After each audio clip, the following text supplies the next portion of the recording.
नमस्कार। प्रभात साक्षी news network और आप सभी का स्वागत है।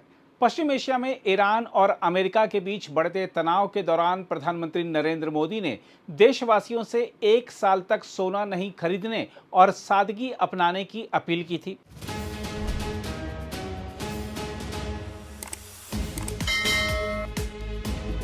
उनका तर्क था कि भारत दुनिया के सबसे बड़े सोना आयातक देशों में शामिल है और जब कच्चे तेल की कीमतें तथा वैश्विक तनाव दोनों बढ़ते हैं, तब सोने का आयात देश के विदेशी मुद्रा भंडार और चालू खाते के घाटे पर भारी दबाव डालता है।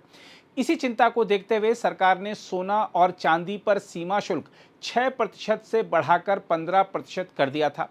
इस फैसले के बाद देश में सोने का आयात करीब 70% घटकर 75 से 100 टन प्रति माह के स्तर से गिरकर केवल 25 से 30 टन रह गया। हम आपको बता दें कि भारत चीन के बाद दुनिया का दूसरा सबसे बड़ा सोना उपभोक्ता है और देश के कुल आयात में सोने की हिस्सेदारी 5% से अधिक है। सरकार का मानना है कि पश्चिम एशिया में अनिश्चितताओं के कारण आयात लागत और बढ़ सकती है, इसलिए विदेशी मुद्रा को कच्चे तेल, उर्वरक, औद्योगिक कच्चे माल और पूंजीगत वस्तुओं जैसी आवश्यक आयातों के लिए बचाना जरूरी है। यही वजह थी कि प्रधानमंत्री मोदी ने आभूषणों पर अत्यधिक खर्च से बचने और अनावश्यक सोना खरीद पर नियंत्रण की अपील की थी। दरअसल भारत में सोने के प्रति मोह सबसे ज्यादा देखने को मिलता है। यहाँ सोने का महत्व केवल निवेश तक सीमित नहीं है। भारत में सोना सामाजिक प्रतिष्ठा, सुरक्षा और पारिवारिक परंपरा का प्रतीक माना जाता है। यही कारण है कि हर वर्ष सैकड़ों टन सोना आयात किया जाता है। आर्थिक रिपोर्टों के अनुसार भारत ने पिछले वर्ष 800 टन से अधिक सोना आयात किया, जबकि घरेलू उत्पादन बेहद कम रहा। विशेषज्ञों का मानना है कि इतनी भारी निर्भरता भारतीय रुपए पर दबाव बढ़ाती है। अब सवाल यह है कि यदि ईरान अमेरिका संघर्ष समाप्ति की ओर बढ़ रहा है, तो क्या लोगों को फिर से सोना खरीदना शुरू कर देना चाहिए? इस प्रश्न का उत्तर सीधा नहीं है, क्योंकि सोने की कीमतें केवल युद्ध से तय नहीं होती। उनमें डॉलर की मजबूती, अमेरिकी ब्याज दरें, केंद्रीय बैंकों की खरीदारी, महंगाई और निवेशकों की मनोवृत्ति भी महत्वपूर्ण भूमिका निभाती है। हाल के सप्ताहों में देखने को मिला है कि जैसे ही अमेरिका और ईरान के बीच अस्थायी समझौते तथा युद्ध विराम की खबरें सामने आई, अंतर्राष्ट्रीय बाजार में सोने की कीमतों में नरमी आई। तेल कीमतों में गिरावट और डॉलर की मजबूती के कारण सोना दबाव में रहा। अमेरिकी फेडरल रिजर्व की सख्त ब्याज दर नीति ने भी सोने की चमक कम की। हालांकि दूसरी ओर कई वैश्विक निवेश बैंक अब भी लंबे समय के लिए सोने को मजबूत निवेश मान रहे हैं। जेपी मॉर्गन का अनुमान है कि 2026 और 2027 में सोने की कीमतें और ऊपर जा सकती हैं, क्योंकि दुनिया भर के केंद्रीय बैंक लगातार अपने भंडार में सोना जोड़ रहे हैं। कई विश्लेषकों का कहना है कि युद्ध समाप्त होने के बाद सोने में तात्कालिक गिरावट संभव है, लेकिन लंबी अवधि में इसकी मांग बनी रह सकती है। मार्केट वॉच की एक रिपोर्ट में कहा गया है कि केवल युद्ध के आधार पर सोना खरीदना हमेशा लाभकारी रणनीति नहीं होती, क्योंकि कई बार युद्ध के दौरान भी सोना गिरा है। विशेषज्ञ सलाह देते हैं कि सोने को भावनात्मक निर्णय की बजाय संतुलित निवेश के रूप में देखना चाहिए। उधर भारत में इस समय शादी विवाह का मौसम शुरू हो चुका है। पारंपरिक रूप से यह वह समय होता है जब परिवार आभूषण खरीदने के लिए बाजार का रुख करते हैं, लेकिन इस बार स्थिति अलग है। एक और कीमतों में भारी उतार चढ़ाव है, दूसरी ओर वैश्विक हालात को लेकर अनिश्चितता बनी हुई है।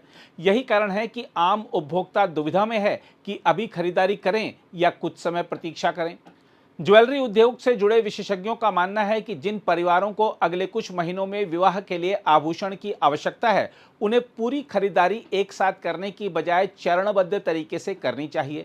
यदि कीमतों में गिरावट आती है तो औसत लागत कम हो सकती है। निवेश के नजरिए से भी विशेषज्ञ सलाह दे रहे हैं कि केवल भौतिक सोना खरीदने की बजाय डिजिटल गोल्ड, गोल्ड ईटीएफ या सॉवरन गोल्ड बॉन्ड जैसे विकल्पों पर भी विचार किया जा सकता है। इसके अलावा ज्वेलरी बाजार में ग्राहकों को आकर्षित करने के लिए कई बड़े छोटे ज्वेलर्स पुराने सोने के आभूषणों के बदले नए आभूषण देने की विशेष योजनाएं भी चला रहे हैं।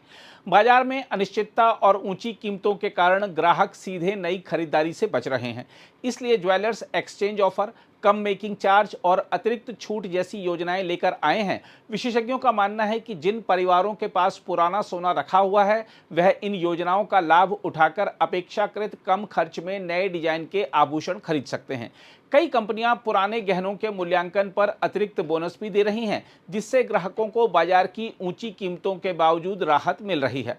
शादी विवाह के मौजूदा मौसम में यह विकल्प खास तौर पर मध्यम वर्गीय परिवारों के लिए उपयोगी माना जा रहा है, क्योंकि इससे एकमुश्त भारी नकद खर्च का दबाव कम हो सकता है। यह भी ध्यान देने योग्य है कि भारत में महंगाई और कच्चे तेल की कीमतों का सीधा असर सोने पर पड़ता है। हाल की रिपोर्टों में बताया गया है कि ईरान संघर्ष के कारण थोक महंगाई में तेजी आई थी। यदि युद्ध वास्तव में समाप्त होता है और तेल कीमतें स्थिर रहती हैं, तो भारतीय बाजार में सोने की कीमतों पर दबाव कम हो सकता है। बहरहाल, यह कहा जा सकता है कि प्रधानमंत्री मोदी की अपील तत्काल आर्थिक दबाव को कम करने की कोशिश थी, लेकिन भारतीय समाज में सोने का सांस्कृतिक महत्व इतना गहरा है कि इसकी मांग पूरी तरह रुकना संभव नहीं है। ईरान अमेरिका तनाव कम होने से अल्पकाल में कीमतों में नरमी आ सकती है, इसलिए जिन परिवारों को वास्तविक आवश्यकता है वे योजनाबद्ध और सीमित खरीदारी कर सकते हैं। वहीं निवेशकों को जल्दबाजी से बचते हुए लंबी अवधि की रणनीति अपनानी चाहिए, क्योंकि वैश्विक अर्थव्यवस्था में अनिश्चितता अभी पूरी तरह समाप्त नहीं हुई है। अगर आप भी लेना चाहते हैं देश दुनिया की तमाम जानकारी, तो आज ही सब्सक्राइब करें हमारे चैनल को। साथ ही नीचे दिए बेल आइकन को जरूर दबाएं ताकि हर अपडेट आप तक पहुंच सके।